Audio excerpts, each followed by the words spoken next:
Hello, everyone. Welcome back to Classic Comics. Taking a look at the headlines in Hollywood as regards sci-fi and superheroes and other genre. I want to thank everyone who will be watching this live stream, both on the original live stream and on a rewatch. So, as far as it goes, there's a pretty obvious story uh, that really kind of takes precedence. George Lucas, of course, has come out this week supporting Bob Iger and what he is doing at Disney and supporting him in the current proxy fight. Um, let's just go ahead and bring that up right quick.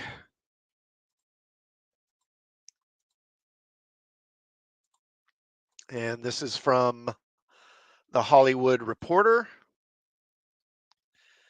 George Lucas backs Disney and Bob Iger in proxy fight. And of course, really the galling part is the creating magic is not for amateurs. Huh, okay. Kind of disappointing, but there you are. There is a disturbance in the force, and George Lucas wants to help correct the problem.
Oh, good Lord. Have I been muted this whole time? Oh, Lord, I hope not. Okay, well, if I was muted, which I think I might have left my mic muted. Oh, dear. Okay, so as I was saying, I think that George, it's not surprising that he wanted to throw in with Iger and Disney. I think because of all the stock he has, he's just kind of beholden to them now. And he's changed. He's not the man he used to be. And unfortunately, he's just, he's not the same guy that he was when he was making Star Wars back in the 70s and 80s. And one wonders how long it's going to be before Disney just completely ruins the Star Wars brand. Of course, you can argue it's ruined already. And they haven't put out another movie in how many years now since Solo, and they've got this Mandalorian and Grogu thing in development, which supposedly is going to have a pretty small budget, and I seriously doubt that thing's going to be a big hit.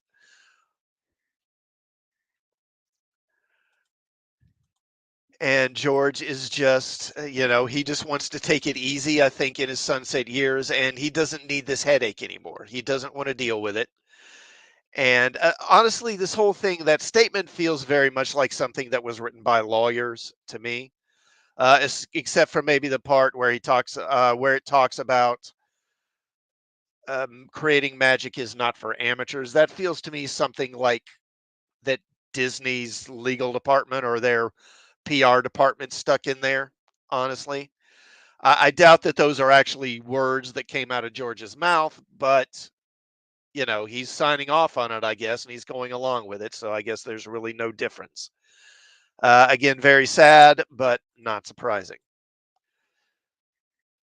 All right. Now, another thing, and this thing is kind of going under the radar. People don't seem to really be talking about it, but there's a documentary that was released this week called Quiet on Set, I believe it is. Yeah, The Dark Side of Kids TV, which talks about some pretty disturbing allegations about stuff that was going on, particularly on Nickelodeon many years ago. I think this is back in the 90s. Let me bring this up.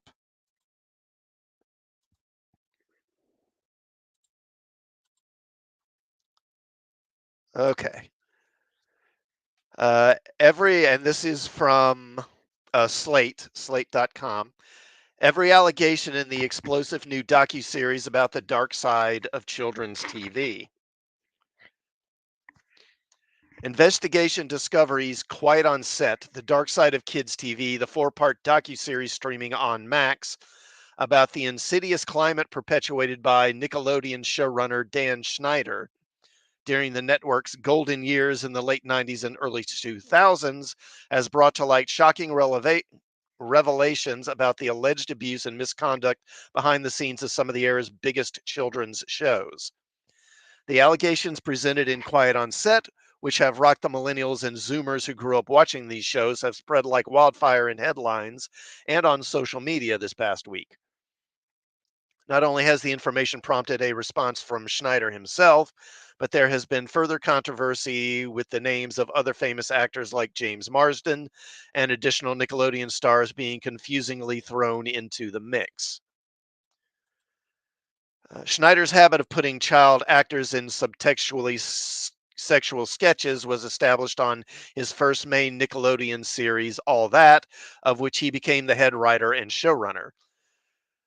And I will say, for what it's worth, I didn't watch any of these shows. Nickelodeon really didn't become a thing until I was already in like my mid to late teens, and I wasn't really focusing on like kid shows or kids entertainment at that point. I was looking at other stuff. So I don't really have much familiarity with these shows beyond, I mean, I recognize some of the names like Amanda Bynes, but beyond that, I don't really know much about this. Okay, for example, child actor Leon Fearson was placed in a skin tight superhero costume with phallic looking prosthetic noses on the shoulders. The punchline of the sketch resulted in the nosy superhero shooting snot at someone else in a move described by journalist Scotchy Cole as a quote, cum shot joke for children. Hmm. This trend continued on The Amanda Show, Schneider's next production, which included having lead actress Amanda Bynes portray a character called Penelope Taint. According to Amanda Show writers, they were told to lie about the anatomical meaning of the word taint to Nickelodeon executives. Quiet on Set also cites a sketch in which a fully clothed Schneider sits in a hot tub with a young swimsuit clad Bynes as indicative of Schneider's inappropriate humor and the close relationship between Schneider and the young star. Brian Hearn, the only black male actor during his tenure on All That's later seasons, also details a racially discomforting environment. For instance, he recounts being cast as a Girl Scout cookie dealer in a sketch which mimicked a drug dealing scenario, being told that his skin tone was charcoal when getting fitted for a costume. Some All That cast members also described difficult working conditions, unsafe or exploitative sketches, modeled after the adult show Fear Factor, and long work days that purportedly violated child labor laws. Their parents were incentivized to be quiet in order to not ruin their child's career, alleges Hearn's mother, who believes that Hearn was kicked off All That because of her consistent attempts to protect him by questioning the goings on set. At the peak of Schneider's career, after his track record of having created juggernaut shows like Drake and Josh, iCarly, Zoe 101, and Victorious, the producer's power at Nickelodeon purportedly allowed him to push the envelope. As Cole puts it, Schneider's style had a little bit of edge in it. It also really pushed the boundaries of sexualizing young girls. This included jokes about girls being slapped by sausages and wanting to be on the wood, and zoomed in shots of feet or tongues licking something. This was taken to a much deeper level with Victorious, which had extra content made for the web that, in Cole's word, the network didn't know how to deal with. These online extras included clips of Ariana Grande, an actress on the show, putting tomatoes in her bra, sucking on her own toes, massaging a potato, and pouring water on herself in a sexually suggestive manner. Christy Stratton, one of two female writers on staff at The Amanda Show, states that working for Dan was like being in an abusive relationship. Stratton and her fellow writer, Jenny Kilgan, alleged that they, as the female writers on staff, were forced to split their salary and were threatened by Schneider for reporting the matter to the Writers Guild. Additionally, Kilgan claims that when she returned as a writer for season 2, she was offered a contract that forced her to work for 11 weeks unpaid. According to Quiet on Set, Schneider denies Kilgan's claims, stating that he, quote, had no control over salaries. The writers also claim to have been coerced into a suggestive, sexually exploitative, and misogynistic work culture of Schneider's creation. According to Stratton and Kilgan, Schneider openly stated that women are not funny, showed pornography on his computer screen, and even asked Kilgan to massage him, behavior he would become known for on all of his sets. According to Kilgan, Schneider would present it as a joking quid pro quo. Can you please give me a massage? I'll put one of your sketches in the show. Even though the power imbalance made it a request she was scared to deny. Per Kilgan, you always felt like disagreeing with Dan or standing up for yourself could result in you getting fired. Perhaps the most disturbing allegation, per Kilgan, was that Schneider allegedly told Stratton she was discussing the topic of high school, that it would be funner if she, quote, leaned over the table and acted like she was being sodomized and told that story about high school. Though Stratton declines discussing it in detail for the documentary, according to Kilgan, Stratton turned Schneider down until he begged to the point where Stratton couldn't get out of it. Kilgan, with the support of Stratton, filed a suit against Schneider and the production company for gender discrimination, creating a hostile work environment and harassment. The suit was settled out of court, though allegations of Snyder's behavior continue beyond his time on The Amanda Show. In a statement that was given to the Quiet on Set producers and shown at the end of every episode, Nickelodeon states that the network investigates all formal complaints as part of our commitment to fostering a safe and professional workplace, and has, quote, adopted numerous safeguards over the years to help ensure we're living up to our own high standards. One of the through lines from talking head interviews with actors on Schneider's sets revolves around the showrunner's purported tendency to play favorites. Many interviewees cite Bynes and Schneider's intensely close relationship. According to journalist Kate Taylor, when Bynes' star power rose beyond children's media, beginning with the WB sitcom What I Like About You, it appeared that Schneider thought he should be the one to usher Amanda into adulthood. At one point, when Bynes' relationship with her parents soured, she turned to Schneider, who tried to aid Bynes' failed attempt at legal emancipation. As Taylor put it, quote, Dan inserting himself into Amanda's life really is ethically fraught and resulted in an alleged rift between Schneider and Bynes' parents and a cooling of his relationship with Bynes. Schneider was said to be known for his erratic behavior on set, with the Amanda Show actress Raquel Lee Bolo, I'm not sure how you say that name, likening him to a tornado. Karen Finley Thompson, a longtime editor of Schneider's many shows, says that Schneider's behavior in the editing bay was dismissive. He allegedly would not talk to her directly, instead making comments to his producer, some of them degrading. Per Thompson, he would also badger her into abstaining from eating or using the restroom while maintaining time pressure for the team to finish their work. Thompson alleges that she was passed over for a job she was promised in favor of a younger man with no experience. Schneider denies ever considering gender while hiring. Quiet on Set also touches on iCarly and Sam and Cat actress Jeanette McCurdy's experiences on Schneider's sets, as presented in her Tell All 2022 memoir, I'm Glad My Mom Died.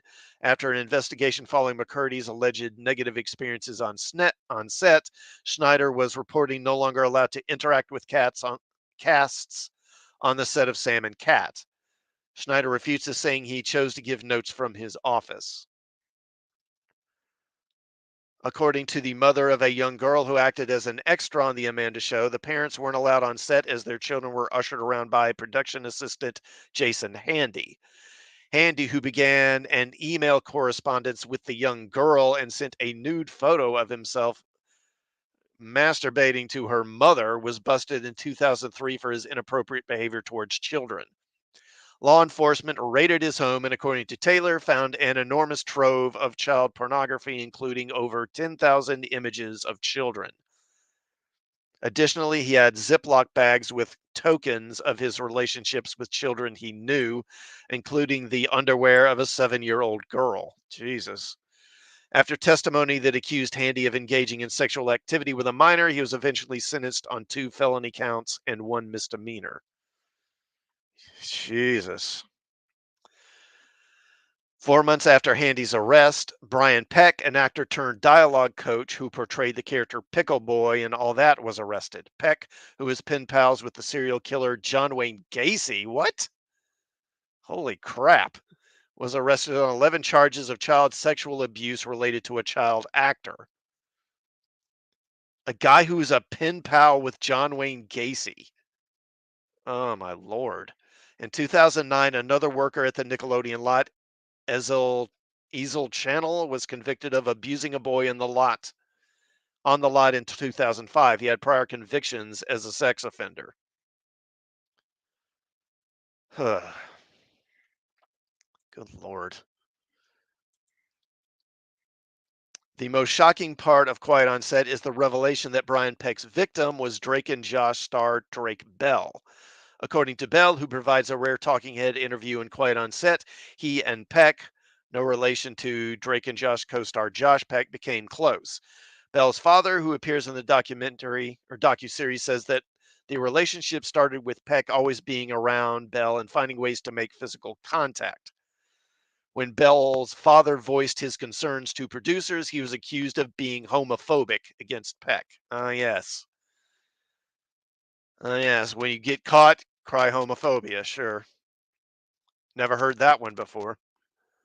Bell's father says he tried to prevent Peck from being around his son until Peck successfully drove a wedge between Bell's parents.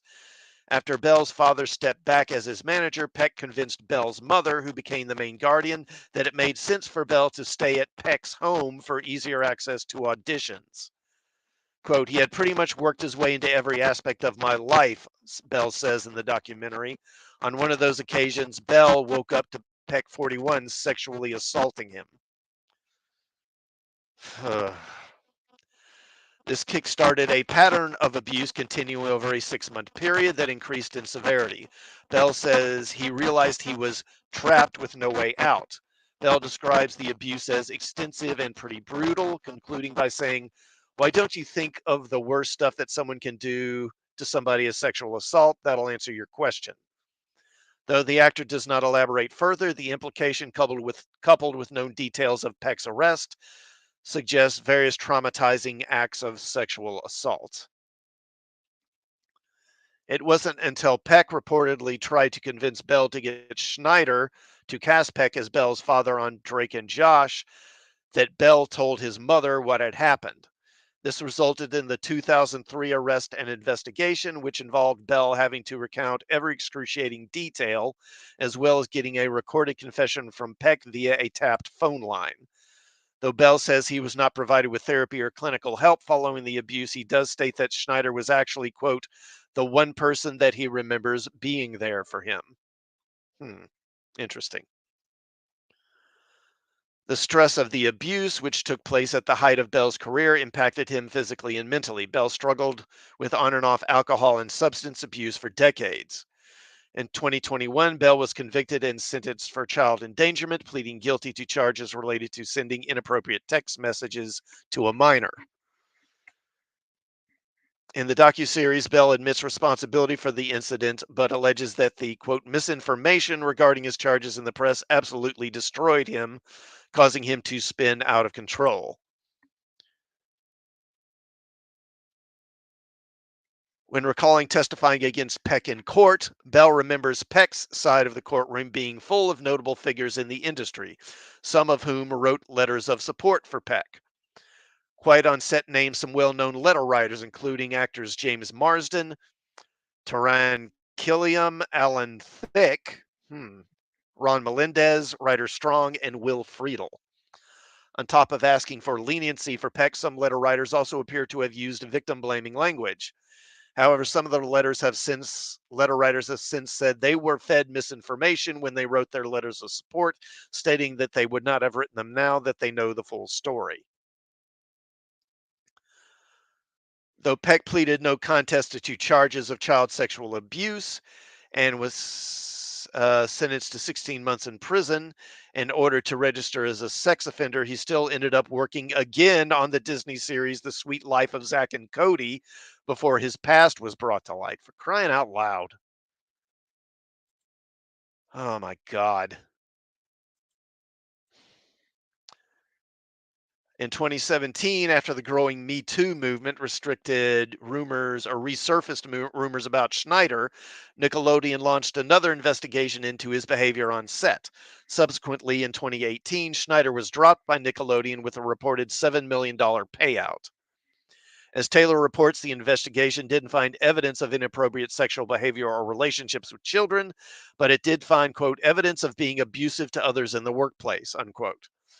In a statement from Schneider presented in the docuseries, Schneider calls this description of why his relationship with Nickelodeon ended inaccurate, but he admits today that he, quote, would absolutely do some things differently, adding, I've learned a lot over the years about how to be a better boss. Uh-huh. At the end of Quiet on Set, a statement from Schneider denies the assumption that he had total control of the production of his shows, stating that everything that happened, quote, was carefully scrutinized by dozens of involved adults. Schneider maintains that, quote, all stories, dialogue, costumes, and makeup were fully approved by network executives on 2 coasts. He also remains adamant that parents and caregivers were always on set.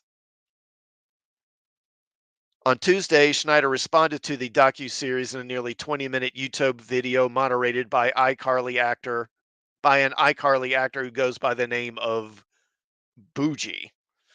In the video, Schneider apologizes for, quote, anybody that ever put in that situation, unquote, of being asked for massages, as well as to those who witnessed it happening and found it uncomfortable.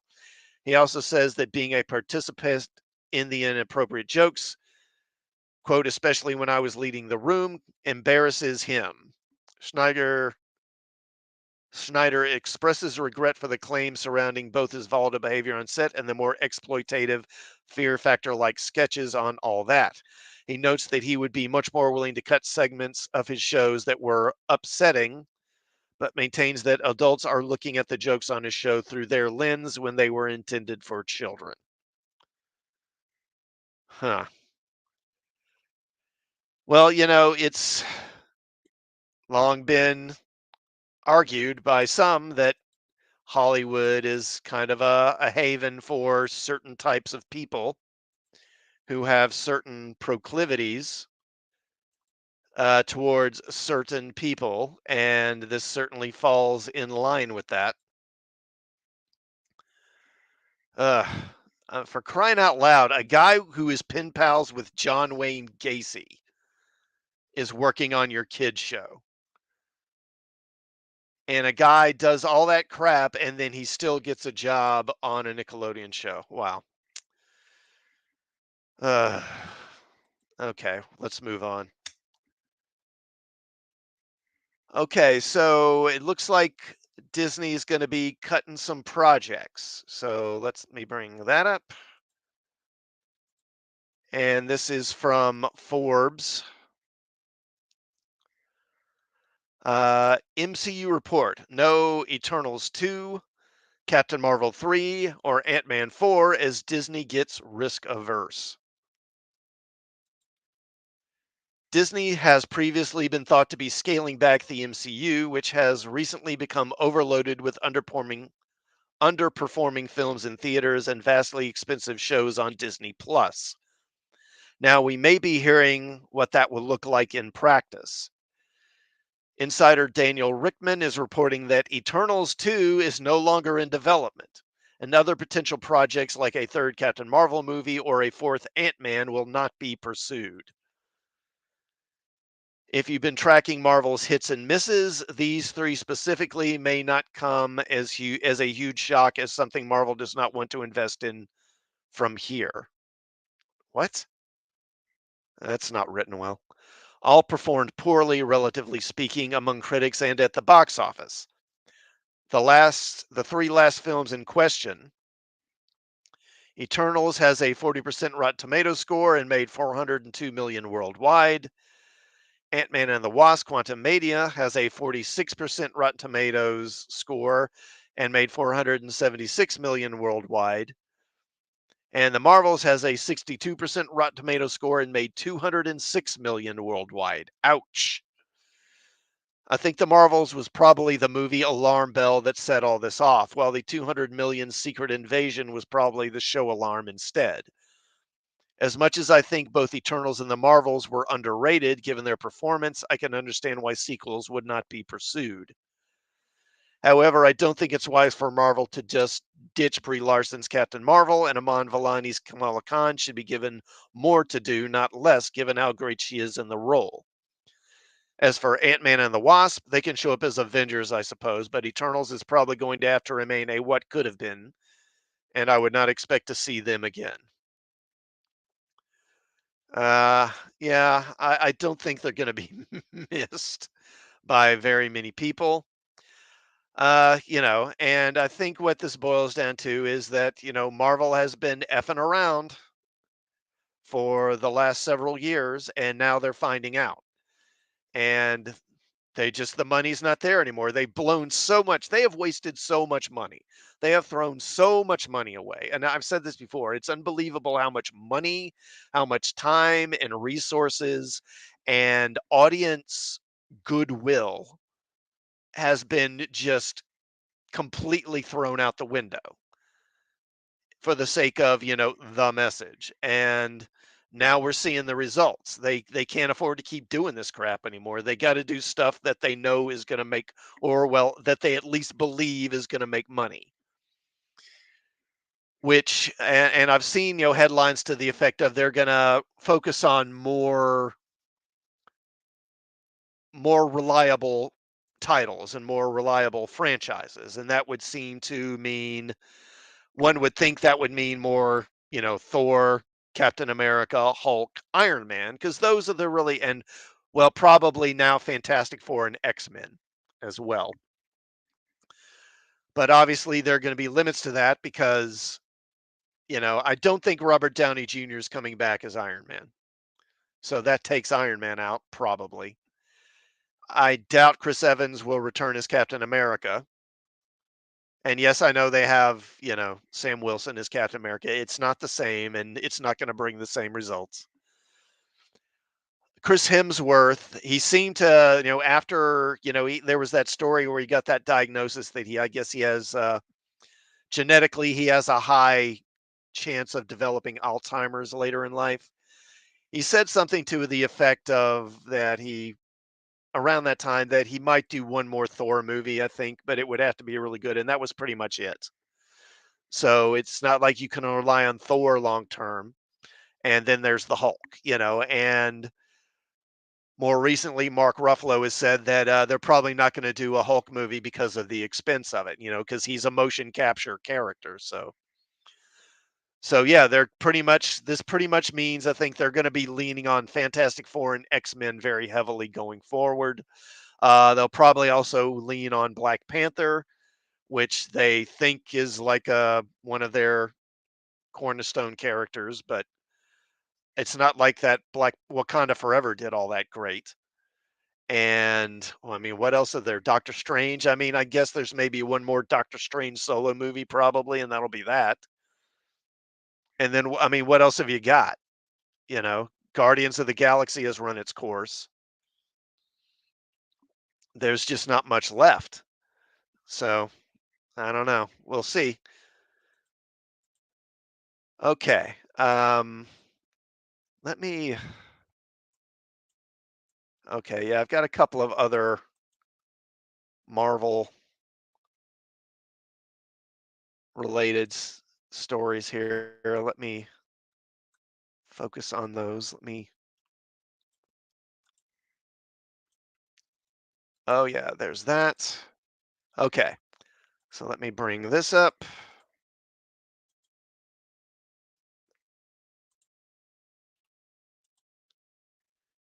Oh, I'm sorry. That's the wrong one.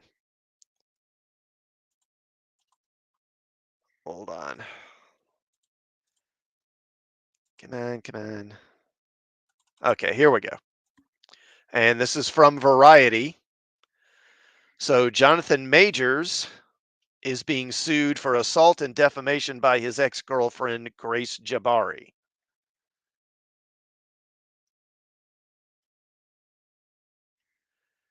Jonathan Majors has been sued by his ex-girlfriend, Grace Jabari, for alleged assault, battery, and defamation from incidents dating between 2021 and 2023. Last December, Majors was found guilty of 2 misdemeanor counts of harassment and assault against Jabari from a March 2023 altercation in New York City. Jabari filed her suit, which was obtained by Variety in New York federal court on Tuesday, and accused Majors of assault, battery, and intentional infliction of emotional distress, malicious prosecution, and defamation. The defamation allegation comes from the Good Morning America interview Majors gave after his conviction, in which the actor said he, quote, never laid his hands on a woman, unquote. In the December trial, Majors attorney Priya Chowdhury repeatedly characterized Jabari as lying about the injuries she sustained in the March 2023 incident. Majors and Jabari met in 2021 while the actor was filming Marvel's Ant-Man and the Wasp: Quantumania in London, and they subsequently began dating. They moved into a London apartment together while he filmed season 2 of Marvel's Loki series in 2022. In the lawsuit, Jabari alleges that she was subjected to physical and emotional abuse and controlling behavior while they dated, and that Majors would threaten to harm himself if she ended their relationship. During one incident in Los Angeles in 2022, Jabari's lawsuit alleges that, quote, Majors became angry with Grace. She became afraid and instinctively tried to calm him down. Majors began shouting in Grace's face and grabbed both of her arms, pinning them to her body. He then shoved her into the shower door, causing the door to open. He then threw her body into the shower wall, causing her head to hit the wall. When Grace tried to escape, things escalated. In an effort to stop the abuse, Grace informed Majors that she was going to have to inform his team of what he had done to her, at which point Majors began throwing candles and other objects in a frenzied state, denting the wall and leaving glass shattered on the floor. During another incident in London in 2022, the lawsuit claims, quote, Majors pushed Grace so hard that it bruised her backside. When Grace got up, she attempted to leave the house. Majors picked Grace up in the air and threw her against the hood of her car. Grace began shouting for help. Majors then forcefully grabbed Grace, placing her in a headlock, and put his hand over her mouth to prevent someone from hearing her cries for help. He brought Grace back into their house and held his hands around her neck, stating that he wanted to kill her and that he was going to kill her. Majors then started hitting Grace's head against the marble floor while strangling her until she felt she could no longer breathe. Hmm. The lawsuit also includes text messages between the couple in which Majors dissuaded Jabari from seeking medical help and threatened to kill himself. Parts of these texts were used in the December 2023 trial, though they were only allowed as background information and not evidence related to the March 2023 altercation. Majors is set to be sentenced next month for his December 2023 conviction. In the wake of his conviction, he was fired by Marvel from his villain role as Kang the Conqueror in his bodybuilding movie Magazine Dreams, which was removed from Searchlight's release calendar. Though his acting career has taken a turn following his conviction, he recently attended the NAACP Awards last weekend with his girlfriend, Megan Good. Hmm. How the mighty have fallen.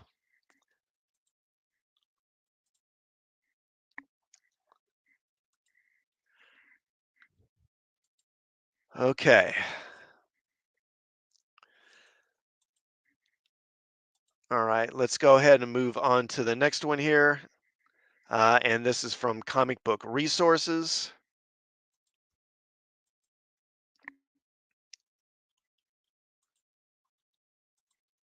Okay. Shang-Chi 2 reportedly brings Iron Fist to the MCU.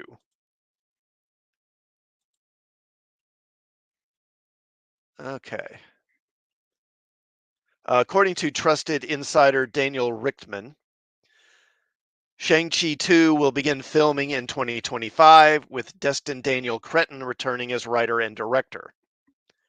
While light on plot details, Rickman did state that the sequel would feature time travel and Iron Fist. However, fans should not expect to see Finn Jones back as the superhero, as the insider added that the Iron Fist that appears will be the same one that will debut in the upcoming Eyes of Wakanda animated series. While Eyes of Wakanda's Iron Fist might be Finn Jones's Danny Rand, until the identity of the superhero is revealed, fans shouldn't take this as confirmation that the Netflix Marvel era character is officially back in the MCU.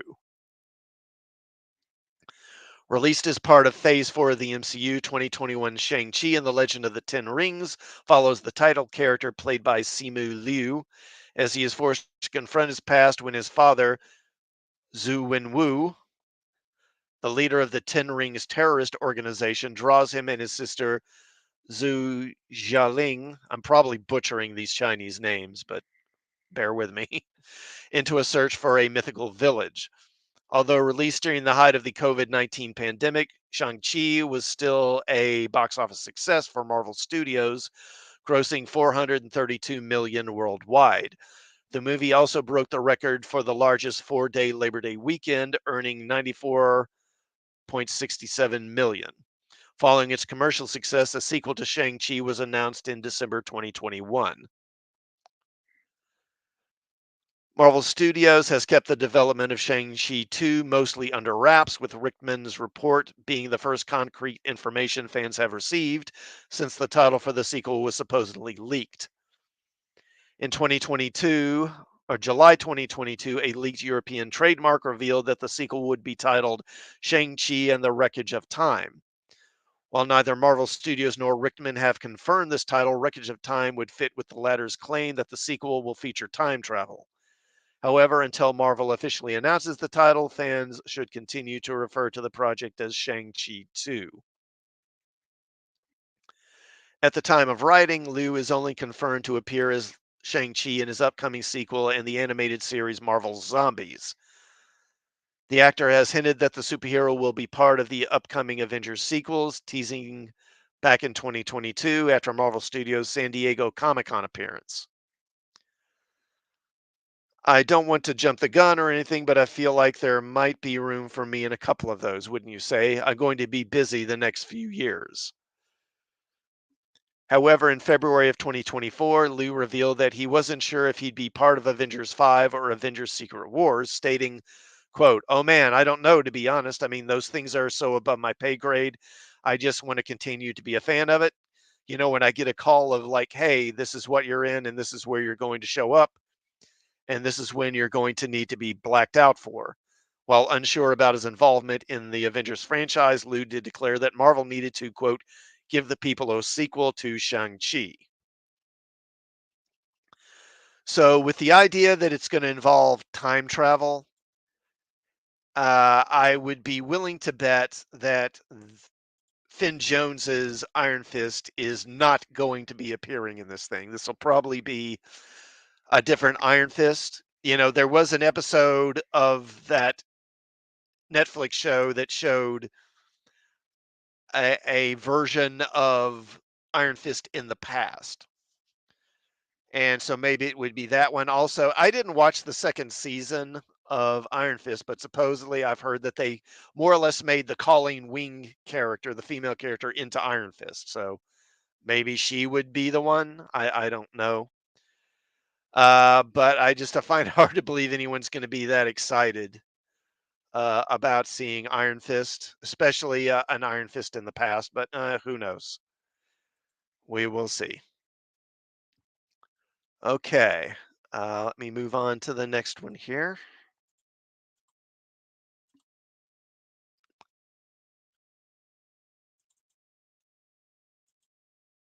Okay, this is from looper.com. The real reason X-Men 97 creator Bo DeMayo was fired. Anticipation is high among Marvel Cinematic Universe fans for the long-awaited X-Men 97. However, ahead of its arrival on Disney Plus, it has made some less than positive headlines. Days before its March 20th debut, news broke that Marvel Studios suddenly fired showrunner Bo DeMayo. His Instagram account was promptly deleted, and fans were left to speculate on why he was suddenly let go, since no specific reason was given. Reports of the showrunner's departure came shortly after a series of announced changes Marvel was making to Avengers 5 and other MCU projects. Contributing factors to DeMayo's firing may have now come to light. According to longtime entertainment journalist and Hollywood insider Jeff Snyder, DeMayo's firing was allegedly due to two main reasons. First and foremost, Snyder claimed that DeMayo wasn't the easiest to work with, referring to him in his newsletter as, quote, "an absolute nightmare to deal with on a daily basis," unquote. Additionally, Snyder alleged that DeMayo's OnlyFans account was a major sticking point for Marvel Studios and its historically family-friendly parent company, Disney. He added that executives reportedly found DeMayo's content on the site unsettling and creepy. These claims all stem from Snyder himself, so it's unknown just how accurate they are. Unfortunately, those closer to the DeMayo Marvel Studios situation have yet to offer more concrete information on why they parted ways. It's not uncommon for showrunners to be let go from projects here and there, especially from efforts backed by major studios. At the same time, Bo DeMayo being let go so close to the debut of X-Men 97 a series stemming from the iconic and MCU inspiring X-Men the Animated Series, no less, and for no discernible reason from a public perspective, understandably came as a shock. One might think this warrants a clear explanation from sources at Marvel Studios or those tied to DeMeo. No such explanation has been given at the time of this writing. Speaking with Entertainment Weekly, Brad Winderbaum, who serves as Marvel Studios' head of streaming, television, and animation, had little to say on DeMeo's firing. I can't talk about the details, he said, and when asked if stating that DeMeo was fired is accurate, he commented, I don't. We parted ways is the best way I could say. Unquote. Winderbaum at least gave DeMeo credit for his work on the series and his passion for the source material, praising the scripts he and his colleagues put together. Entertainment Weekly didn't receive a response from DeMeo's camp, thus leaving fans wondering if there's more to the story or if Jeff Snyder's report is factually correct. At any rate, the first season of X-Men 97 premieres on Disney Plus on March 20th. For any eager fan who can't wait or is anxiously wondering if the series will live up to its predecessor, there may not be cause to worry. Initial reaction about X-Men 97 or initial reactions about X-Men 97 are all saying the same thing. And why don't we go ahead and take a look at that? From the All Action Brawl, and this is also from Looper, from the All Action Brawl against familiar villains in its first clip, to its animation style, to every new character confirmed, it's becoming increasingly clear that Marvel's animated mutant series is a worthy follow up to the 1990s classic X-Men the Animated Series.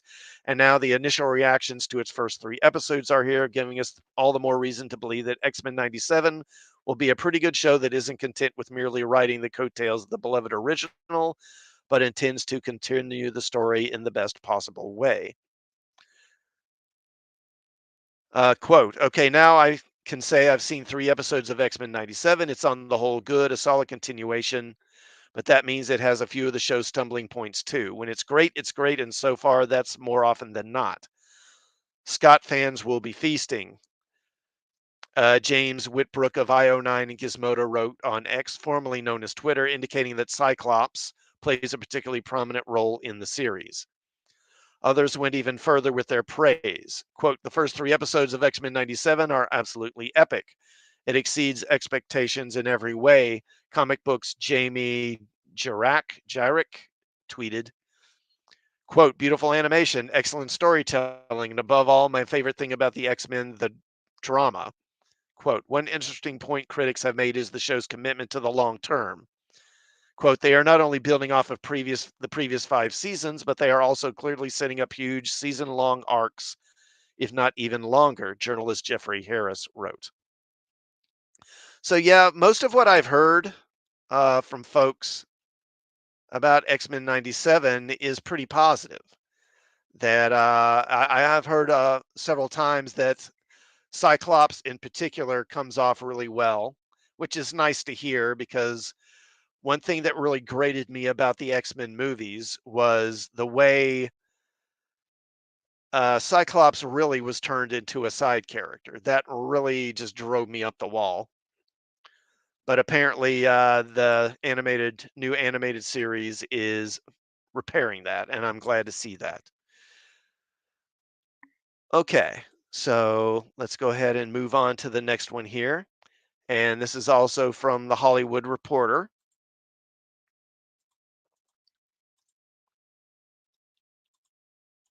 Okay. Patty Jenkins says she's back on the Star Wars movie Rogue Squadron. Patty Jenkins is giving a promising update on her long presumed dead Star Wars movie Rogue Squadron. The Wonder Woman director says she's back in active development on the project and is working on a draft for Lucasfilm. When I left Star Wars to do Wonder Woman 3 and I started working on that, we talked about, well, maybe I'll come back to Star Wars after Wonder Woman 3, she told the Talking Pictures podcast. So we started a deal for that to happen. So when Wonder Woman 3 went away, Lucasfilm and I were like, oh, we've got to finish this deal. We finished the deal right as the strike was beginning. So now I owe a draft of Star Wars. So we will see what happens there. Who knows? They have a hard job in front of them. What's the first movie since the sequel trilogy they're going to do? They have other directors who have been working, but I'm now back on doing Rogue Squadron. We'll see what happens. We need to get it to where we're both super happy with it. The emotion of Star Wars and what it stands for is something so beautiful in this world.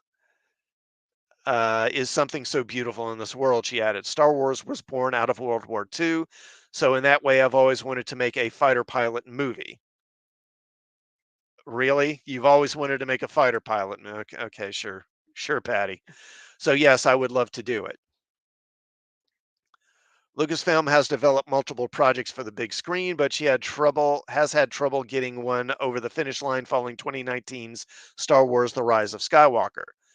The next film to hit theaters will be Gro it's Grogu, not Grogo. What are they doing?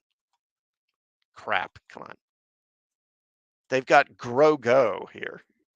Grogu and the Mandalorian, which arrives May 22nd, 2026. Jenkins had been announced as the director of Rogue Squadron in December of 2020. The film carried the official description, quote, "The story will introduce a new generation of starfighter pilots as they earn their wings and risk their lives in a boundary-pushing high-speed thrill ride and move the saga into the future era of the galaxy." The project, Jenkins added in a subsequent interview, had been in development at Lucasfilm for a long while. Then in November 2021, the Hollywood Reporter reported the film was delayed due to Jenkins' commitment to other projects, and it was officially taken off Lucasfilm's production schedule. But in late 2022, as Jenkins exited Wonder Woman 3 at Warner Brothers, Jenkins revealed she had made a new deal with Lucasfilm to continue working on the script, suggesting that without Wonder Woman on her docket, Rogue Squadron might be more feasible. 5 months later, in April 2023, Lucasfilm president Kathleen Kennedy confirmed Rogue Squadron will continue to be discussed but might be reimagined as a TV series. In November 2023, however, Disney CEO Bob Iger said Marvel diluted its audience by doing too many TV shows, a charge that some have also said about the company's Star Wars efforts. Jenkins previously opened up about the concept and her personal attachment to the premise. When my father lost his life in service to the United States, it ignited a desire in me to turn all of that tragedy and thrill into one day making the greatest fighter pilot movie of all time. But try as I might and look as I did, I couldn't find the right story ever. I kept looking and looking, but I just couldn't find the right one. Now I found a story about two things I love. Well, I think that a Rogue Squadron movie is actually a good idea. I think that's one of the better things they could do if they're going to do a Star Wars movie. But I have serious misgivings about Jenkins writing it.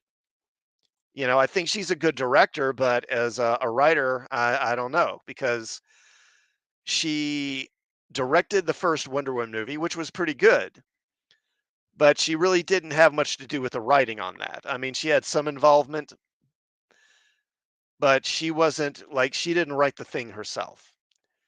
And I think that a big part of the problem is that because if you look at the story in Wonder Woman, there's a lot of stuff that just doesn't make a lot of sense. The two main things I would point to are there's the invisible jet, right? The invisible jet, it's ridiculous because they get this jet plane that's an exhibit at the Smithsonian. And I don't remember the model of the jet, but it's think like a 60s, 70s era fighter jet.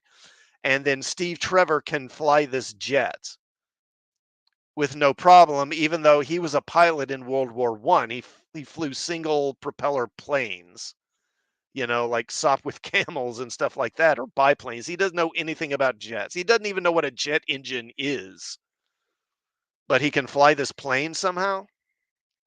And that's setting aside the fact that the plane is a museum exhibit and it's somehow in perfect working order. And not only that, but it's all fueled up. And they're able to fly this plane from Washington to the Middle East and then back without refueling. I mean, it's just ridiculous. And then there's the whole thing towards the end with the bad guy Maxwell Lord. He has to touch people for his power to work. And then there's this broadcast where people are going to be watching him, and somehow people watching him equates to him touching them. I mean, it's ridiculous. So I'd feel a lot better about this if she was just directing and not writing. But yeah, who knows? Okay. Okay, so now let's move on from Disney. So I've got a DC related story here, and this is from the direct.com. First look at James Gunn's Superman movie villain revealed on set. Photos from the set of James Gunn's Superman show. Show actress Maria de Gabriela de Faria as the 2025 film's villain, the Engineer. Set to release 2011-2025, the first official film of the new DCU, helmed by stars David Corenswet and Rachel Brosnahan, features an extensive roster of heroes and villains. Yeah, no kidding. Now that filming is underway and James Gunn is back behind the camera, DC fans are getting their first look at Faria's antagonist both in action and in costume. On-set photos revealed Maria Gabriela de Faria in costume as the Superman villain Angela Spica, also known as the Engineer. James Gunn announced the 31-year-old Venezuelan actress had been cast in November 2023. These new images taken on the Atlanta, Georgia set show Maria wearing a black textured leather suit and a harness for stunt work.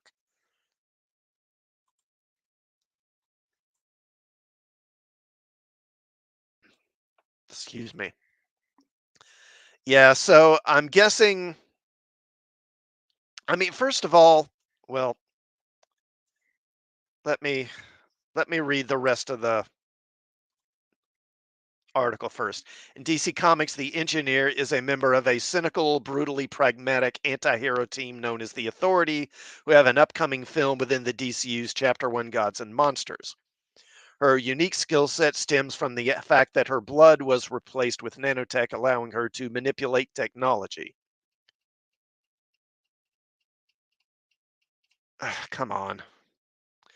And here's a look at the character from the comics. Yeah, so she has this kind of robotic look, right? She's completely covered in metal. She's kind of like a T-1000, in that she can kind of reshape her body. Maria Gabriela de Faria's Angela Spica isn't the only villain David Corenswet's Superman will be forced to contend with in 2025. In addition to the Engineer and potentially other members of the Authority, Gunn's Superman will also be dealing with Nicholas Holt's Lex Luthor and possibly Maxwell Lord, played by Sean Gunn. The big question is whether any of these antagonists will truly be full-fledged baddies. While the Engineer is sure to be an obstacle, she's also somewhat of an anti-hero, and fans don't think Holt's Lex Luthor is Superman's arch nemesis just yet. Regardless, these first on-set photos of Maria Gabriela de Faria won't be the last of the Superman cast or the actress, especially with a movie about the Authority in the works at DC Studios. So, I mean, again, it's kind of contradictory because they say here, first look at James Gunn's Superman movie villain. But then in the article itself, they admit she's not really a villain. She's more of an anti-hero. And I'm sure this is probably before the CGI is done. I'm sure she'll look, at least I would hope, that she'll look more comic accurate once the special effects are included. But it is interesting that she is in it and the rest of the Authority isn't. But then, I mean, this movie is so cluttered already that may have felt like, we don't have room for these other characters anyway. And certainly visually, she's one of the more interesting characters. And yes, I'm sure they will be sort of antagonists for Superman, but not villains outright. They'll be more, as it says in the article, more obstacles rather than actual bad guys. Um, and I mean, as far as her, I mean, I don't know. I guess she'll be fine. I don't really know her, but I'm sure once they put the effects on it, a big part of it will be how the effects look. Will she be comic accurate? If they do that, I'm sure that most fans will probably be satisfied. Because again, it's not like she's a character that a lot of people really know well and really care about. Okay. And speaking of James Gunn, so I got I'm at an hour already, so I'm going to do just a couple more and then I will go. So this is from giantfreakingrobot.com. James Gunn teases debut of beloved supernatural hero into the DCU. Social media is the 80s marketer's wet dream, as it often provides a free marketing space that, given a large enough following, guarantees that someone will see their message. So it's not really surprising that every famous person responsible for even a remotely interesting project leverages social media to build up the hype surrounding whatever it is they're doing. For example, James Gunn just teased the cinematic debut of a beloved supernatural hero into the DCU, Deadman. The teaser came in the form of a comic book cover featuring the lesser known character from the DC Comics universe, which James Gunn shared on his Instagram. The renowned filmmaker's actions sparked rumors and theories among many fans about the character's potential appearance in future DCU releases. And the IG post is buzzing about the possibility of actor Aaron Paul portraying the iconic Deadman. For now, Gunn hasn't said anything, but given his past social media teases, there's a chance of something happening here. For those who aren't familiar with the character, whose debut James Gunn might have teased, Deadman was created by writer Arnold Drake and artist Carmine Infantino in 1967's Strange Adventures 205. Deadman, aka Boston Brand, was originally a circus trapeze artist who used the name Deadman as his stage persona. However, he was murdered during one of his high flying performances, and instead of moving on to the afterlife, he decided to stick around and use his powers of possession to possess living beings. He initially sought to deal with his unfinished business, resolve his own murder, but instead of passing on after doing so, he continued to linger as a spirit and use his powers to help people, either as a solo player or as a member of Justice League Dark. The Justice League Dark is a team focused on the strange and supernatural in the DC cosmos and was hilariously at one point based out of the basement of the Justice League's Hall of Justice. It was supposed to have its own adaptation. J.J. Abrams was even attached at one point. Unfortunately, the project never came to fruition, and hopefully James Gunn's introduction of Deadman might change that. There's so much opportunity to make up for the wasted potential, especially since Justice League Dark also features characters like Constantine, Zatanna, Swamp Thing, and even Deadman himself. Apart from Constantine, who made several appearances in live action movies and series, all the characters' appearances, including Deadman's, have been animated. There were plans for a Deadman TV series at one point, but those obviously didn't pan out either. So if James Gunn is truly teasing Deadman, this will be the character's first live action appearance. The details surrounding Deadman's possible debut are basically non existent at this point.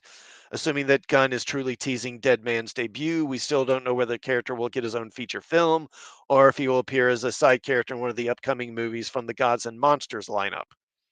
As things currently are, this is just a speculation based on James Gunn's social media posting, but if any truth comes of it, we'll let you know. So, Deadman's a character I like, and I would like to see him. I do think he'd be a tricky character to do right. I'm not that crazy about Justice League Dark as a whole, just because there have been several teams in the DC universe that deal with like supernatural threats. And it just annoys me that they use the Justice League sort of brand name or IP to sort of coattail this team on rather than giving them their own identity. They're a spin-off of the Justice League rather than their own thing, which I find kind of disappointing, but I don't know. If it was done well, I guess it could be good. Okay. So I'm going to go ahead and do one more, and then I'll wrap up here. And this is a kind of a sad story. So earlier this week, James Ward passed away. James Ward was a game designer who played a big role in D&D in its early stages and helped design and create some of my other favorite RPG material. This is from belloflostsouls.net. D&D legend Jim Ward passes at 72. One of the greats of the RPG industry passed away yesterday. Jim, aka Dromage Ward, left an indelible mark on D&D and beyond. Legendary designer James M. Ward, better known as Jim, passed away yesterday at the age of 72. Ward's influence on the RPG industry is hard to overstate. From the earliest days of Dungeons and Dragons to the dizzying days of the collectible card game explosion, Ward played a huge role in creating memorable games. Ward was a friend of Gary Gygax in the earliest days of Dungeons and Dragons development. Ward was a player in the Greyhawk game, which is where Gygax developed much of D&D. He was one of the early employees at TSR.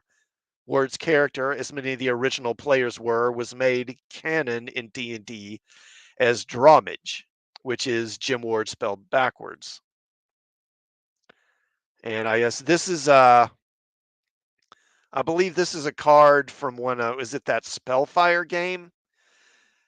Back in the 90s, TSR created a card game called Spellfire that was kind of a Magic the Gathering knockoff. Was that?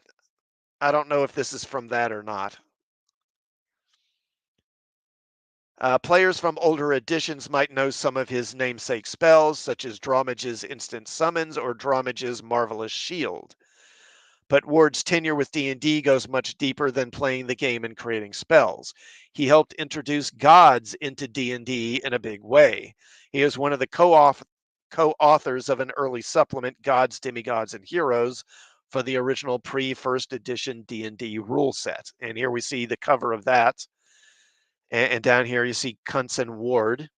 So if you've ever played D&D or really any other fantasy role-playing game and there was a campaign that involved gods, well, it was Jim Ward along with this with Kunz who created that, who started that. In it, Ward and Robert Kuntz outline expansive pantheons, outlining real-world mythology as well as the mythos from works like Robert E. Howard's Conan series and the Melnibonéan mythos of Michael Moorcock's Elric novels. And here we see the cover of D&D, Deities and Demigods. And I used to have this book once upon a time. I eventually sold my copy because I sold a lot of my books at one point. This work would pave the way for deities and demigods. The book not only defined deity The book not only defined deities in AD&D, but also resulted in one of the more infamous moments in D&D history. The earliest printings of the book used the Cthulhu mythos and gods from Michael Moorcock's Elric of Melniboné series, both of which vanished from later printings. Though this was not because of any infringement, Jim Ward set the record straight almost a decade ago, explaining that it was a matter of TSR executives being gun-shy about referencing their competition. And this was a surprise to me to learn this because I remember that happening, and it was widely assumed or believed that TSR had to remove the Elric mythos and the Cthulhu, the Lovecraftian stuff from the book because of legal action. Basically, that they had been told, you didn't have legal permission to do this, so remove it from our books or we'll sue you. And I mean, it's not unreasonable to assume that because TSR had had similar experiences before. One of the first things that Gary Gygax developed after he did the original D&D was a game, like a fighting game or war game based on Edgar Rice Burroughs' John Carter of Mars books, the Barsoom novels. But very early on in the development, they were threatened with legal action by Edgar Rice Burroughs' estate because they said, you don't have permission to do this, knock it off. Okay, and then Metamorphosis Alpha. Now, this is, as far as I know, the first sci-fi role-playing game. There may have been another I've never heard of, but as far as I know, this was the first sci-fi role-playing game. Beyond introducing gods into D&D, a pillar of the game so entrenched that it's difficult to imagine D&D without them, Word designed TSR's first foray into sci-fi, Metamorphosis Alpha. Metamorphosis Alpha was an RPG set on a massive generational ship struck by a cataclysmic event in the distant past, leaving the survivors to grow up in what they believe to be a world full of mutated creatures and unfathomable technology, completely unaware of its nature as a ship. This also paved the way for Gamma World and many others in the sci-fi genre. Yeah, and here we have the cover of the first Gamma World edition, which came out, I think this came out around 77, 78. And I did play this version of the game. It was after D&D, this was, I think, the first RPG that I played other than D&D. And I was a big fan of it. I've actually got the second and third editions of the game. And Gamma World is a post-apocalyptic setting. It's set, so many hundreds of years in the future. And remember, this is in the late 70s when the Cold War was still very much in full swing, and the idea of a nuclear holocaust was very much in everyone's minds. And kind of by serendipity, this was also around the time that the Road Warrior movie came out and made the post-apocalyptic genre very popular. And particularly in like the first half of the 80s, there were a slew of post-apocalyptic movies that were Road Warrior knockoffs. Beyond TSR, Ward designed several collectible card games, including the Dragon Ball Z collectible card game. He most recently worked at Troll Lord Games and as a columnist at InWorld.